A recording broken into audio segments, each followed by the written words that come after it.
Nous venons régulièrement à Préventica, au salon, là particulièrement de Paris, tout simplement parce que nous participons à des conférences pour faire évoluer les différents débats qui sont nécessaires à une augmentation de la sécurité, quels que soient les endroits. Les pompiers, de plus en plus, vont se diriger vers l'endroit où il y a des risques. Alors bien évidemment, la partie habitation est l'un des maîtres mots.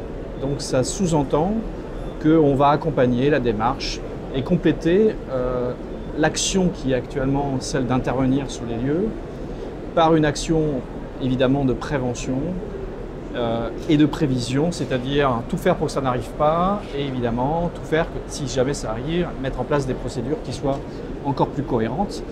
Pourquoi cet enjeu est important? Parce que actuellement l'actualité des incendies est plutôt dense. Quelque part, le feu de Londres, de la tour de Londres, nous a fait réfléchir sur les actions des secours. On n'est plus là seulement pour éteindre un feu d'appartement, on est là aussi pour faire face à une propagation en façade. Et donc forcément, la technique opérationnelle doit être revue. Et ça peut s'anticiper sur des mesures de prévention pour que justement ces feux de façade n'apparaissent plus. Donc ça sous-entend que l'ensemble des approches qui concerne bien sûr les contrôles classiques qu'on fait aujourd'hui dans les ERP, s'exportent sur d'autres types d'établissements avec des logiques, je dirais plus communes, mais plus efficientes.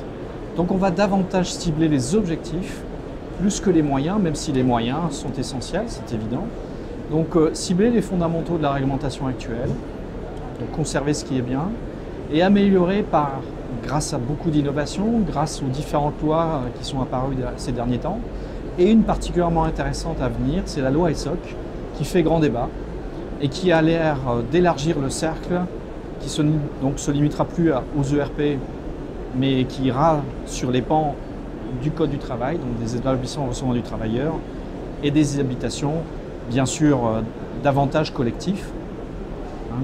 Et tout ça pour faire en sorte que au moins les gens soient davantage en sécurité. Comprendre le risque, c'est essentiel. Pour finir, ce qui est pour moi le plus important sur cette évolution d'objectifs, j'ai envie de vous citer une citation de Confucius qui dit simplement « J'entends et j'oublie, je vois et je me souviens, je fais et je comprends ». Souvent, dans les commissions de sécurité, particulièrement, on est là pour diffuser un message. La personne l'entend. Est-ce qu'elle le retient? Pas systématiquement. Elle va retenir peut-être l'essentiel. Elle va voir des choses qu'on va lui montrer lors de la visite.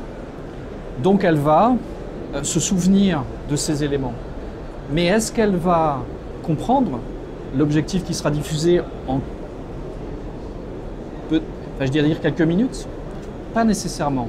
Donc il faut faire encore progresser, peut-être par des scénarios plausibles dans une structure, cette approche plus performantielle, sans oublier nos fondamentaux qui aujourd'hui, pour la plupart des structures de type établissement au service du public, ont donné des résultats plutôt positifs.